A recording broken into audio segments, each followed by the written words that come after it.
Hello दोस्तों, स्वागत है आप सभी का अभिषेक एजुकेशन एकेडमी में। दोस्तों मैं अभिषेक सर।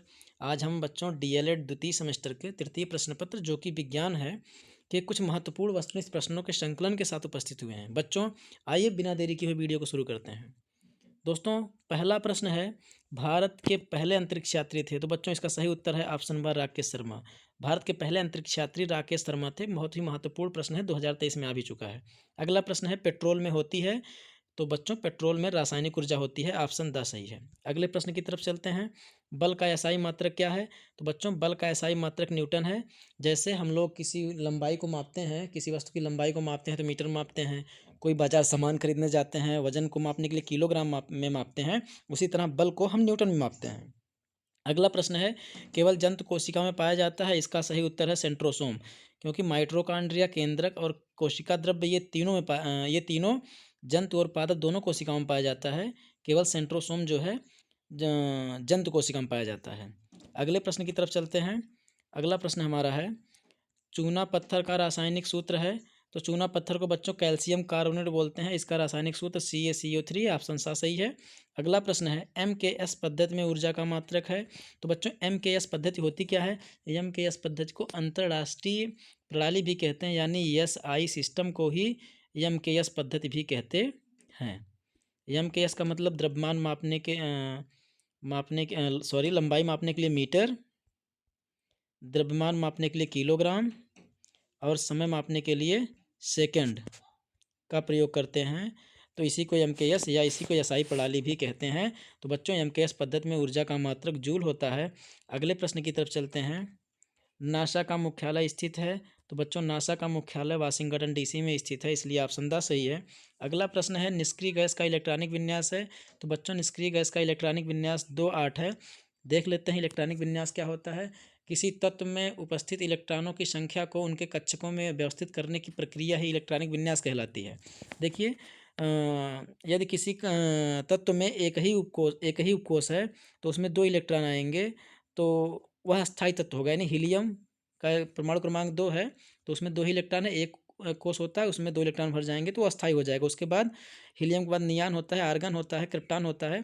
तो उसका इलेक्ट्रॉनिक विन्यास इस क्रम में होता है, 2 8 8 18 32। इस क्रम में जिसका इलेक्ट्रॉनिक विन्यास रहेगा वो हमारे अस्थाई और निष्क्रिय गैस से होंगी। अस्थाई तत्व होंगे और वो निष्क्रिय गैस में आएंगे। ठीक है, तो हीलियम का 2 होता है, नियान का 2 8 यानी 10 होता है, अगर आर्गन का 18 होता है, 2 8 8 होगा। ऐसे ऐसे आगे हमारा चलता रहता है। तो इसका ऑप्शन सा सही है। अगले प्रश्न की तरफ चलते हैं, जल में घुलनशील विटामिन है। तो बच्चों जल में घुलनशील विटामिन कौन कौन सी होती है देख लेते हैं। जल में घुलनशील विटामिन हमारी B व C होती हैं, और वसा में घुलनशील विटामिन इसके अलावा जो बच्ची A D E व K। तो जल में घुलनशील विटामिन B व C होती हैं और वसा में घुलनशील विटामिन A D E और K होती हैं। तो बच्चों इसका ऑप्शन द सही है, विटामिन C। अगले प्रश्न की तरफ चलते हैं।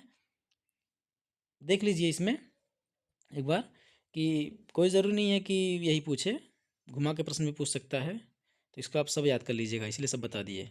अगला प्रश्न हमारा है, तंत्रिका कोशिकाओं की विशेषता है। तो बच्चों तंत्रिका कोशिका की विशेषता ये है कि उनका निर्माण पुनः नहीं होता है, ये पुनर्निर्मित नहीं होती हैं, ऑप्शन अ सही है। अगले प्रश्न की तरफ चलते हैं, जब पृथ्वी की उप छाया से होकर चंद्रमा गुजरता है तब होता है।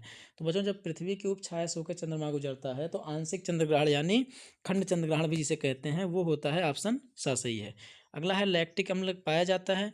तो बच्चों लैक्टिक अम्ल को जानने से पहले हम ये जान लेते हैं कि लैक्टिक अम्ल होता क्या है।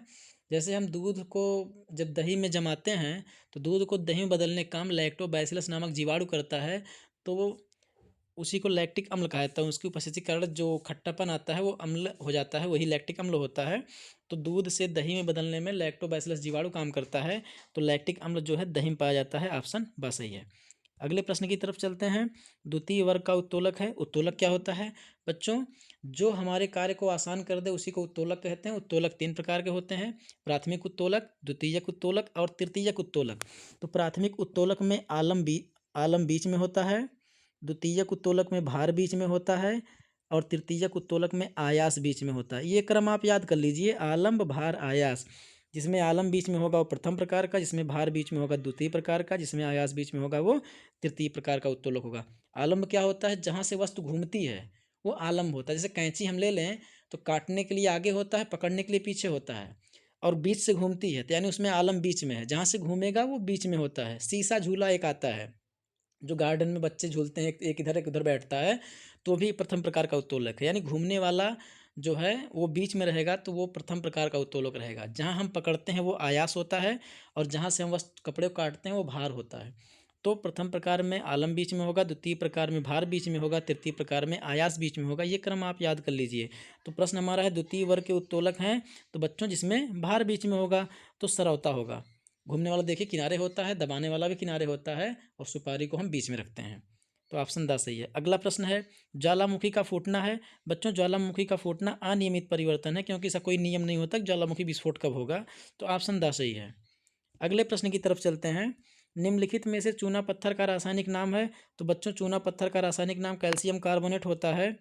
तो इसका ऑप्शन सा सही है, यहाँ 3 होना चाहिए था, CaCO3 कैल्शियम कार्बोनेट। अगले प्रश्न की तरफ चलते हैं बच्चों। अगला प्रश्न हमारा है जूल मात्रक है। तो बच्चों जूल कार्य का भी मात्रक है, ऊर्जा का भी मात्रक है। तो हमारा ऑप्शन सा सही होगा, कार्य और ऊर्जा दोनों का मात्रक है। आवा में दोनों अलग अलग दिया इसलिए सा सही होगा। अगला प्रश्न है रबी की फसल है। तो बच्चों ये बहुत महत्वपूर्ण प्रश्न है। सब लोग ग्रामीण क्षेत्र के परिवेश से आते हैं तो उनको फसलों के बारे में पता होना चाहिए। जो ये सीजन इस समय ठंडी का चल रहा है, जो फसलें इस समय बोई गई हैं सारी फसलें रबी की फसल हैं। तो इसमें ऑप्शन 10 सही होगा, चना, क्योंकि चना, मटर, गेहूँ, सरसों ये सभी इस समय बोए गए हैं, तो ये हमारी रबी की फसल है। ऑप्शन 10 सही होगा। अगले प्रश्न की तरफ चलते हैं। चंद्र ग्रहण की घटना होती है। तो बच्चों चंद्र ग्रहण की घटना पूर्णिमा के दिन होती है। ऑप्शन 12 सही है। याद कर लीजिए चंद्र ग्रहण जो है पूर्णिमा के दिन होता है, और अमावस्या के दिन क्या होता है, अमावस्या के दिन हमारा होता है सूर्य ग्रहण। ठीक, याद करने के लिए बहुत बच्चे कन्फ्यूज जाते हैं कि चंद्र ग्रहण कब होगा, सूर्य ग्रहण कब होगा। देख लेते हैं। चंद्र ग्रहण में अगर हम एक तरह से देखें तो 1 2 3 4 5 6, चंद्र ग्रहण में 6 अक्षर हैं। पूर्णिमा में कितने अक्षर हैं, 3 अक्षर है। यानी कम चंद्र ग्रहण ज़्यादा अक्षर वाला है, पूर्णिमा कम अक्षर वाला है। सूर्य ग्रहण में कम अक्षर हैं और अमावस्या में ज़्यादा अक्षर हैं, यानी बराबर अक्षर वाले हैं। अमावस्या और सूर्य ग्रहण बराबर अक्षर वाले हैं तो ये एक साथ पढ़ेंगे, और चंद्र ग्रहण ज़्यादा अक्षर वाला और पूर्णिमा कम अक्षर वाला है तो ये एक साथ पड़ेगा, यानी चंद्र ग्रहण पूर्णिमा को, अमावस्या को सूर्य ग्रहण। ठीक, ये सिर्फ याद करने के लिए है, एज ए ट्रिक समझ लीजिए। अगला प्रश्न है DPT के टीके से बचाव होता है। बच्चों DPT के टीके से डिप्थीरिया, काली खांसी, टिटनस का बचाव होता है, यानी ऑप्शन 10 सही है उपयुक्त तीनों का। अगला प्रश्न है CaSO, हाँ थोड़ा प्रश्न मिस्टेक है, CaSO4 होगा, CaSO4 यानी कैल्शियम सल्फेट में कैल्शियम की संयोजकता पूछ रहा है। तो संयोजकता क्या होती है, कोई तत्व किसी तत्व से जितने इलेक्ट्रॉनों का साझा करता है या आदान प्रदान करता है तो वही उस तत्व की हमारी संयोजकता यानी वैलेंसी कहलाती है अंग्रेजी में। तो यहाँ पे हम देख लेते हैं Ca 2 इलेक्ट्रॉनों के साथ सल्फेट के साथ अभिक्रिया करता है, यानी 2 इलेक्ट्रॉन का आदान प्रदान होता है, इसलिए कैल्शियम की संयोजकता इसमें 2 होगी। अगले प्रश्न की तरफ चलते हैं। विद्युत ऊर्जा को यांत्रिक ऊर्जा में परिवर्तित करता है। तो बच्चों ऑप्शन सा सही होगा, विद्युत मोटर, क्योंकि हमारे घर में जो ट्यूबवेल है ना इसी को विद्युत मोटर कहते हैं। ये बिजली से चलता है और हमारे सारे कामों को कर देता है, यानी खेत की सिंचाई करना हो या गेहूं की मड़ाई करना है, जो भी हमें करना हो तो यांत्रिक कार्य कर देता है। तो विद्युत ऊर्जा को यांत्रिक ऊर्जा में विद्युत मोटर बदलता है। अगला प्रश्न है अम्लवीय पदार्थ हैं जो, ऑप्शन बा सही है, जलीय विलयन में हाइड्रोनियम आयन बनाते हैं। हाइड्रोनियम आयन होगा H3O+, ये होता है हाइड्रोनियम आयन। जल में जब अम्ल मिलाया जाता है तो हाइड्रोनियम आयन बनाता है। ठीक है, अगला प्रश्न है विटामिन सी का रासायनिक नाम है। तो बच्चों विटामिन सी का रासायनिक नाम एस्कॉर्बिक अम्ल है। ऑप्शन बा सही है, यानी इसमें देखिए सब बता देते हैं। विटामिन सी को एस्कॉर्बिक अम्ल कहते हैं, विटामिन ए को रेटिनॉल कहते हैं, विटामिन थायोमिन जो है विटामिन बी होता है, और टोकोफिराल जो है विटामिन ई होता है। विटामिन ए हो गई, बी सी ई हो गई, विटामिन डी का भी देख लेते हैं और विटामिन के का भी देख लेते हैं। विटामिन डी को कैल्सीफेरॉल कहते हैं, कैल्सीफेरॉल। आप लोग इसे याद कर लीजिएगा, ज़रूरी नहीं है कि एग्ज़ाम में सी का ही पूछे, किसी का भी पूछ सकता है, इसलिए आप लोग लिख लीजिएगा इसको। और विटामिन के को फाइलेक्विनोन कहते हैं।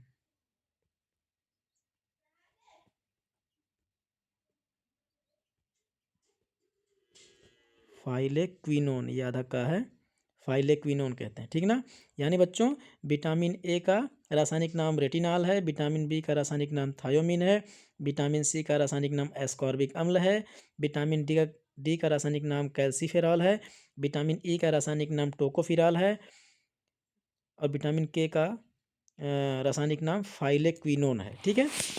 तो ऑप्शन इसमें बस सही है।